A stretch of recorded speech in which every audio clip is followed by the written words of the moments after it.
So this video is about a lot of bad deals. It's about how America is kind of being taken advantage of, and people think that our China and our American trade is fair to us. They make it sound like it is, but it's not, because after this video, you're going to know it's totally not. And so, this is a couple names here. America exporting its virtual water to China and the rest of the world. Very bad deal for us. America import and export. Biggest secret. I'm going to tell you all about that. We're going to blow that right out today. And China stealing the world's virtual water. Great deal for China. Okay, and we're gonna. That's why they're getting so powerful. All right. So what's virtual water? Virtual water is the water you need to make products. So I guess that comes out of the ground, which is our aquifers, and we're depleting our aquifers. And so as we take water out of the ground, it takes years and years, and sometimes decades and maybe 100 years for it to replenish. And so we're pulling it out of the ground, we're making stuff, and we're sending it away. So basically, we're shipping away our virtual water. And if you're in California, let's say you want to start a grapevine vineyard, and you need water, hey, good luck. Good luck with that one, because you may not have any water. You may need a ton of money to get a well down deep enough to even get it, and they'll meter you how much you could use it. So somebody's getting this water, the big corps are, okay? Here's an example of a cow. A cow grows, you pump water up, you feed it, you clean the stables, all that stuff, okay? And it comes out to like almost 900,000 gallons of water, okay, which is virtual water, because that water now is converted into this cow, all right? So roughly, and this is different cows are different, but if you want to, when you think about eating a steak that weighs 1 pound, one steak that's 1 pound is almost 1,900 gallons of water that they pumped out of the ground. Think about how many 55-gallon drums is that? And so we're going to take a pound of meat and we're going to ship it out. So it's really shipping out 1,900 gallons of water that comes from the aquifer. Okay, here's our aquifers. They're not, they're doing okay, but they're not doing that great. I mean, we've lost, some people estimate 20-30% on some more, some less. But every time you pump an aquifer, you're pumping water out. It's not like it's going to replenish. Okay, it takes time. Some are quicker, some are less. Okay. So, United States, these are some of the aquifers, and it shows you their pumping rates. This changes, but USA is the largest virtual water exporter. They never talk about it. They talk about the word exporting, not virtual water exporting. So here's a map, and you can see the U.S. We're pumping water, taking water out of the ground, and we're shipping it all over the place. And we're depleting our water supply. It shows you here that China is they are the biggest virtual water importer. In other words, they import products which require a lot of water, and we export products which we use a lot of water. So China doesn't have any water. So why do you think China's great at stealing ideas and putting things together? Because if they need rubber, we'll send them the rubber. Because, of course, making the rubber is the biggest deal. That's all the virtual water. And they'll cut it up and put it in a semi-line and ship it back to us in a toy or something like that, which use hardly any water. And you can see how China's just not doing this to America. No, no. How do you think they became so powerful? They're using everybody. They have like one of the most, they have biggest large population, and no water, and they're taking our water. Instead of shipping water, we ship them products that they need. Okay, China, excuse me, has roughly a fifth of the world's population. In other words, like I said, they have a lot of people. Okay, and guess what? They only have 7% of the world's water supply. And you know what? They've messed up their water supplies. Okay, if you look at that Yellow River, it's polluted. Okay, and they're having problems.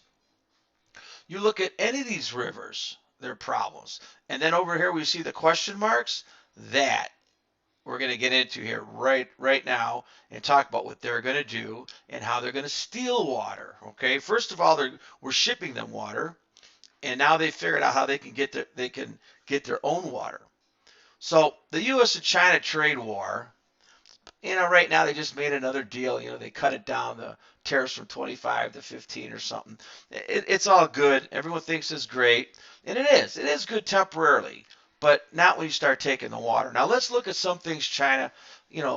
This is one of the deals here, and we're not going to get into any of this political stuff. You can look all this stuff up. It's all over the internet. Okay, but let's just talk about beef, natural gas. Okay, and another thing is, here's a great example, is the United States will agree to accept imports from China of cooked chicken. Do you think the Chinese are raising the chickens? No, we're raising the chickens. They're using our water. We send them over to there, and they do whatever they got to do to it.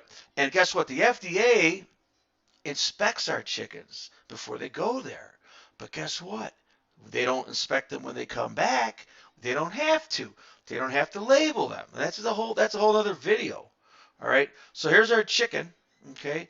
And it takes 500 gallons of water per pound of chicken. Think about that. And beef is even more than that. And so chicken takes a lot, and we grow these things. We got the farmers out there growing them, pumping that water right out of the aquifers, feeding the chickens, and we send them over to China. And this is not really what they look like, because I don't want to show you what the chickens actually look like, because these are more like free range chickens. They're not. They're caged. I call them poison chickens with all the stuff they put into chickens today. But so they send these chickens, and they're skinny, right? Maybe they're big. And what's funny is they always come back bigger. So I wonder what they do over there in China. But there's China. They get the skinny chickens. Where's all the water? There ain't no water. These are people working for low wages. And why are they all dressed up in Tyveks and respirators? What are they doing to these chickens? I don't know. But I know one thing, they're not using water. We use water to make these chickens, and they're going to send us back these chickens, and they're going to use like 2 gallons of water, like I said, per pound. So let's say what's a chicken, 2 pounds? So let's say 1,000 gallons of water that we used, and they only used 2. Okay. Okay, so now there's more problems associated with this. All right. And, okay.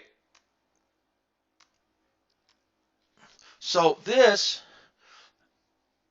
is fracking. What does fracking have to do with what we're talking about? A lot, a real lot, because we export natural gas to China.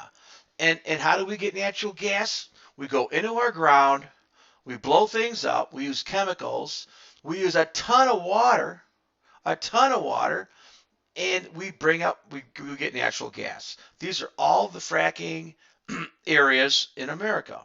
And the way this works is they'll drill a hole, and they'll put those special chemicals down in there, and literally millions and millions of gallons of water, whether they took it from our lakes or rivers or from our aquifers, but it's our water. They put it down into there, and then they get natural gas because that's what fracking's about. It breaks up the bedrock and the gas comes out, and then we ship the gas to China, right?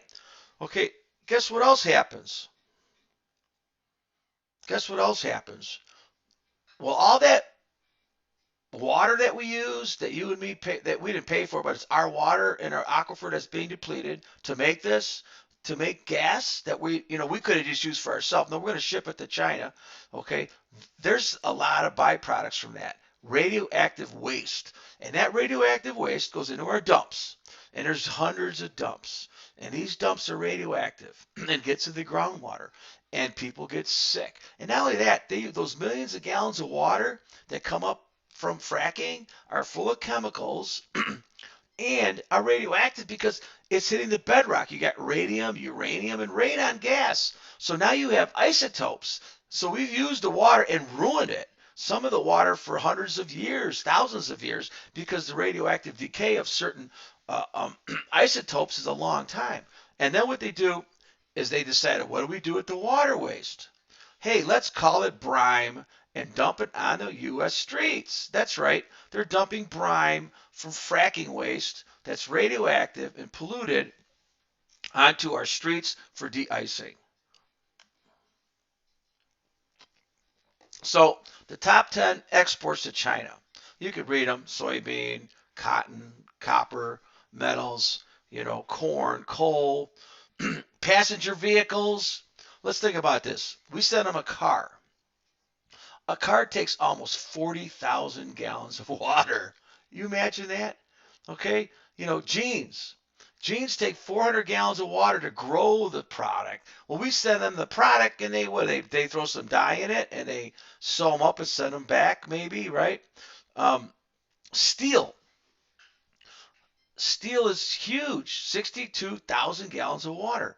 Cement, wool, cotton, plastic.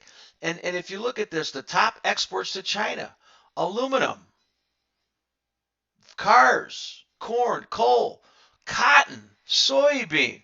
All the stuff that uses virtual water is what we're exporting to China. Okay, and they're sending us back stuff that doesn't take any water, or they're sending us stuff back that they put together, because not only do we send them products to make their cell phones, okay, so does everybody else. They do not use any water, okay, and this is more stuff on virtual water. Pork, chicken, how many eggs. It's just amazing. People never think of the products they use, how much virtual water is in them. And so to finish this little section here, we send all these things on this page: soybeans, these big ones, cars, commodities, and metals. We even ship them blood. Can you imagine that? I don't even know how much water it takes to make blood. I bet it's a lot. And so we're sending them life. Now, we're going to go hit the green people here real fast, because you guys think that you want to make this world the Green Deal and all that kind of. I'm totally for it. I'm totally for keep cleaning our world. But look at these ships. This is 1 day of ships. All right, think about this: 1 day of ships. One ship is like 3 million cars. And not only that, the ship does more damage, which I'm going to show you in a second. But there's that one little red ship over there. See it? That one's full of cotton, and it's going to China. And the ship next to it are T-shirts coming back. That's 2 ships with cotton and T-shirts. That little ship over there, oh, that's a car ship. That one's got cars on it, right? No. That one's got, you know what they're taking from us? They want our scrap metal. That's right, because they know how much water it takes to make steel. What the heck? Let's just take their scrap. We'll take everybody's scrap metal. Our scrap metal in our junkyard is our virtual water bank. Let's send our water away. When you send scrap to China, metal scrap, you're sending them water. Basically, you're sending them water. And all these ships are just going back and forth, back and forth. And they're using fuel. And I'm going to show you what these ships are doing to our world here in a second. Yeah, you're right. That's what's happening. Now, nobody thinks this is a big deal, okay? It's a huge deal, okay? It's a huge deal. These ships are burning bad fuels. Diesel fuels are the worst types of fuels that pollute our planet. Not because they create, greenhouse gases, CO2, but they create carbon soot, and they create poison solids and particles that float into the ozone. Okay, some of them, and by the way, a lot of it goes into the sky and it turns to rain, because that's how rain. You can't make rain without dust, particle. Okay, otherwise you'd have to have 300% humidity. So a lot of this will go way up the atmosphere. Guess what happens up there? The sun reflects it. Okay, so if you were out on the ocean, and the ocean's really big, you would see this. Okay, and sometimes you'll see a lot of it. Now look at this. These are ship tracks. These things are clouds that are formed from bunker fuel, and a lot of it goes up in the atmosphere. And what does that do? It spreads out and it turns into whole cloud systems. Okay, they can create storms from this stuff and rain and move it. Okay, and this video is not going to get into that. There's a couple. I do have some videos on this geoengineering and weather modification. and solar reflection, all that. I got a couple videos on this, and there's also some great sites if you want to learn. ClimateViewer.com, Mike Morales. These guys have shows and websites. Check it out. They'll teach you all about this stuff. So these are called ship tracks, and you can see these. There's California. And some of these ships, I try to find them, and they're government ships. They actually use these ships to create clouds so they can create weather changes. They could create low pressure, and that can move a jet stream, okay? And what you do is you enhance the clouds, and you could find all the stuff, all the ship tracks and pollution as they're going by. And it's pretty sickening. Look at this. And this they also call bunker fuel. And bunker fuel is just another form of really bad fuel that just pure incomplete combustion. So let's move on. So basically, we're going to go to this next big thing. So we basically came to the point that China is stealing everybody's virtual water, and they're shipping us products back that don't take any water, while our water supplies, our aquifers deplete. They're getting more powerful with the money, and no one's taxing the water underground. Okay, so China still needs more water. They're starting to realize we're starting to see this. I mean, think about it. Lately people have been tariffing them because maybe somebody knows something. Maybe we're tariffing them because of the virtual water. They're figuring this out. So guess what they're doing? This is crazy what they're going to do. So we know China. I showed you earlier how China didn't have a whole lot of water. They had a couple rivers. They have a large desert, a large area with no water. Guess what they're going to do? They're going to make it rain, okay? And they want water here. So what they're going to do is, I'm going to show you this. They're going to install hundreds of thousands, 10, 20, 30,000 fuel burning chambers, okay? And these things are going to burn fuel, fuel probably that we're going to send them. Or somebody is, right? They're going to burn the stuff just to burn it. They're going to burn it bad. The reason they want to burn it bad, which is incomplete combustion, maybe they'll mess it up so it creates a lot of soot and a lot of smoke, because this is how they're going to make rain. So they're going to steal some of the water from these neighbor rivers, and they're going to get the fuel. And what they're going to do is they're going to seed their clouds. And when you blow smoke into the sky, okay, the particles start to get water molecules, H2O, and they get larger and larger, and that's how you get rain. Okay, now you can enhance that rain with microwaves, with aerosol injections, okay, with ionic heaters, and I'll show you some of that here in a second. So here's a raindrop, just so you know. It's not just rain evaporates from the ocean. And it's a particle that's up there. Now, you got to have some particles, and I have a couple videos on how this all goes down and how it all happens. You should check it out. But there's natural particles, and the rain, the water coagulates, and it gets larger, and then it becomes a raindrop and falls. So this is actually Russia. This is one of their machines. Okay, now they're probably going to have bigger ones. And what they're doing is they're burning fuel and creating smoke. And the smoke goes up over the mountains, over the hills, and it gets up into the atmosphere. And then it actually forms a system. And then that system will grab water from the sky, and we have what's called precipitable water, and we'll show you that in a second. They'll grab some of that water, and it will create raindrops, and it'll rain. So now they're going to have rain in their desert, and they're going to be able to grow plants. They want to grow their own plants, so they're going to cheat a little bit, but they're going to pollute the world too, because a lot of this stuff is going to get up to the ozone, and it's going to reflect the sun and cause dimming of the planet and lower temperatures in the oceans. And but let me go back one more here. Do you see that? Do you see that pickup truck in the back? This is what they do now. They got a bunch of these pickup trucks flying around this area, shooting. Ready for this? Sound rockets. These are rocket launchers. That's right. They're called sounding rockets, and they shoot these up into the sky. And these rocket launchers will disperse particulate, and that particulate turns into a system. And with a lot of these sounding rockets, they can create a rainstorm a few miles downstream. And so they pollute the sky with these rockets and steal the water from the total precipitate, which comes from the oceans. They create rain. Okay, and I know America does it too. Okay, this is NASA. Okay, and they have all types of cloud generators. Some people like to say, oh, these are rocket testing facilities. Well, there's some like that, but they're also cloud generators, and these cloud generators are getting put all over the world. Okay, and this cloud generator uses water. See that river right there? They're pumping water out of that river to create clouds. So our atmosphere is slowly getting filled up by particles. Okay, some just fall to the ground, some turn into droplets, and a lot of them go way up to the upper atmosphere, up in the ozone. And some of that volcanic ash that's up in the ozone area has been up there for 10 to 20 years, and it's still up there. And the more volcanoes we have, and the more pollution we have, the more particles get up there, and guess what? The more the sun reflects, and the more the sun reflects, the cooler the oceans get. Okay, that's a problem, huge problem.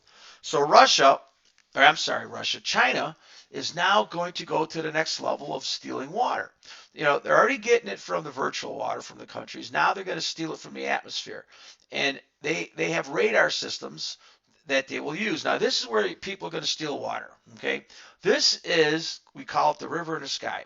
You can look this up on all types of internet sites. It changes, and those little fingers, I call them fingers, they move around, and they usually, stay at the same place. Weather will change it by, but you know what? It's water, right? H2O is vapor, and once you put particles into it, then it becomes raindrops and you get precipitation.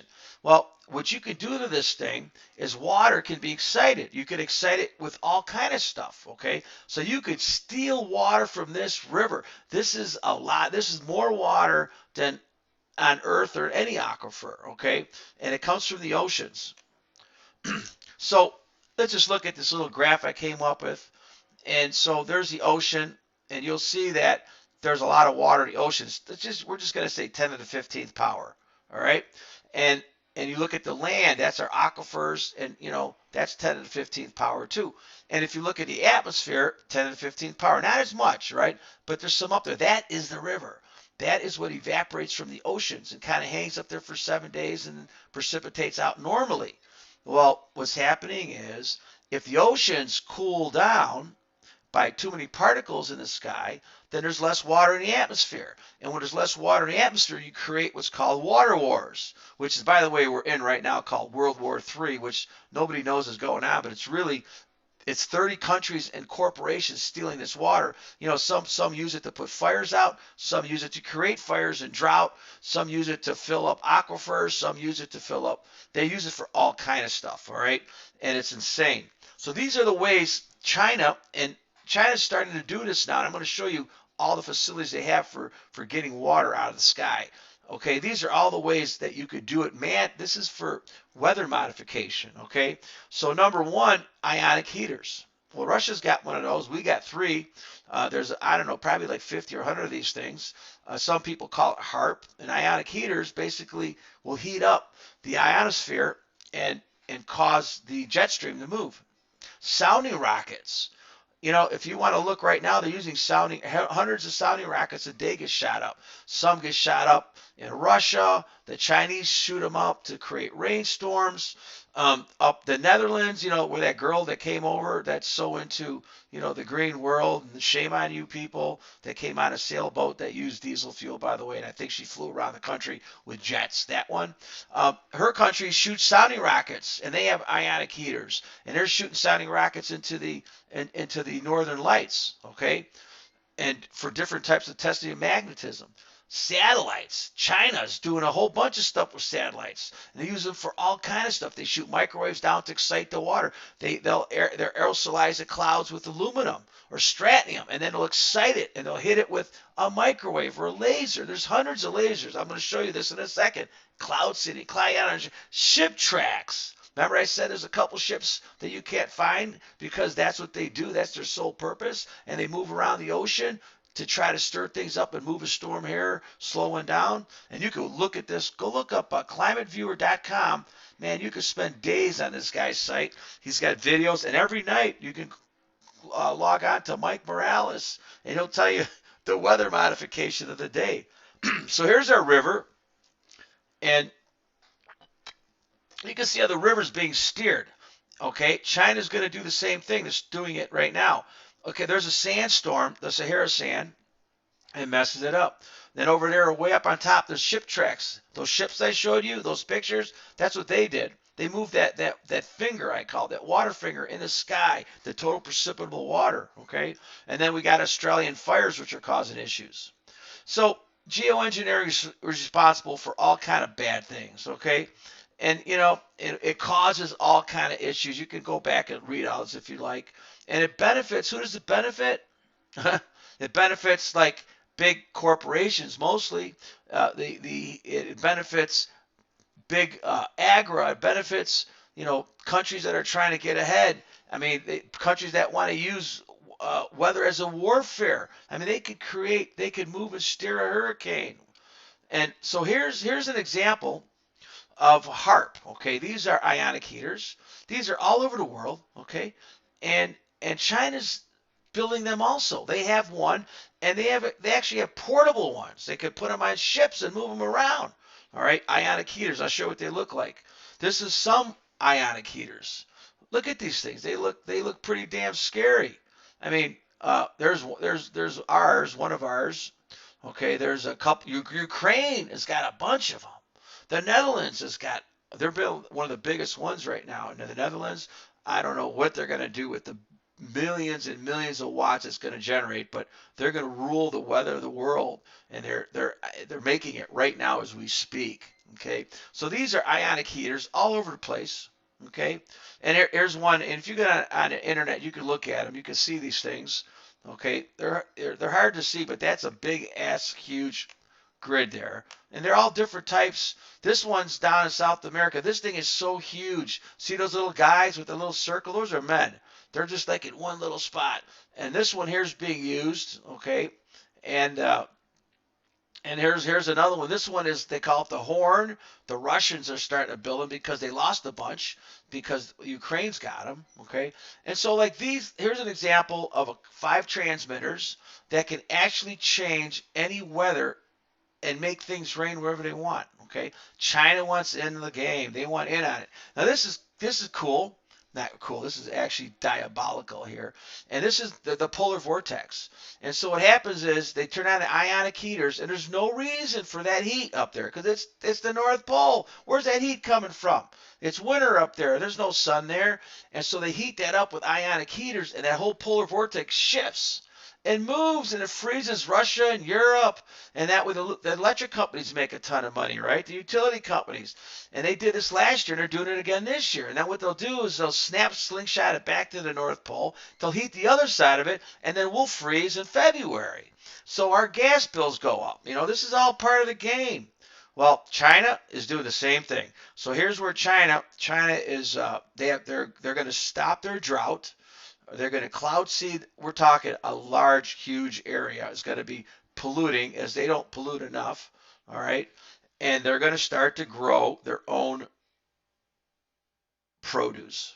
Okay. Now look at this. These are all the weather modification systems in China, just in China alone. And you can see these all over the country. It's insane. And look at that. Right in the middle, there's an ionic heater right there. Okay. They got They also have all types of weather modification test sites. Okay, so they're building this whole arsenal up because it's a war for the water, for that river in the sky. They've been getting free water from everybody, like the United States. People who are high volume virtual water exporters, and now they're realizing that sooner or later, that's going to start to slow down. So let's steal the water from the sky, and that is the war going on right now in China. As a matter of fact, they've got stuff in space. You think the Space Force in America is new? These are buildings that this is their Space Force. All right, these are all their weather space projects that are going on right now. Okay, and this is just one of their satellites. And so now that we are going to start polluting the sky, and China's going to help with their burning operation to create rainstorms, that's going to continually slow down the sunlight that reaches our planet. It's going to dim it.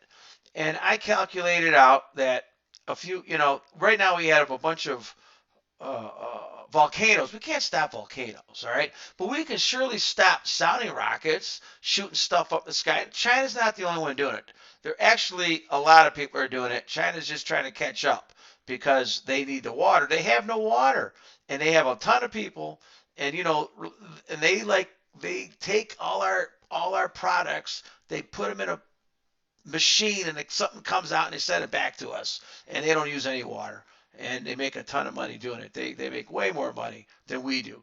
And so what's going to end up happening is, if we don't slow down, especially the pollution of the sky with the ships are the worst. Airplanes are really bad. I have a video just on the airplane fuel that they're using. It's going to get dimmer and dimmer. And if all that water doesn't precipitate into the river and the sky, we're going to raise our oceans by almost 400 feet. And, that's not going to happen, okay? But what if 2% or 3% happens, which is going to happen, especially with weather modification? We're going to have issues. And so, to end this real quick, if you notice, a good thing for us Americans is we are in the orange. What I mean by orange is that we have longer lifespans than the people in the green. And the people in the purple aren't doing really good at all. And what's interesting about this life expectancy map is these are the virtual water exporters. The ones that are in the red have the water. And for some reason, we live longer. I'm not saying that has any correlation. Now, it looks like Canada's doing better.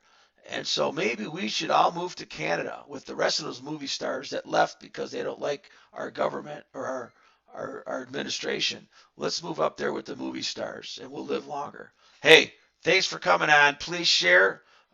Excuse the voice.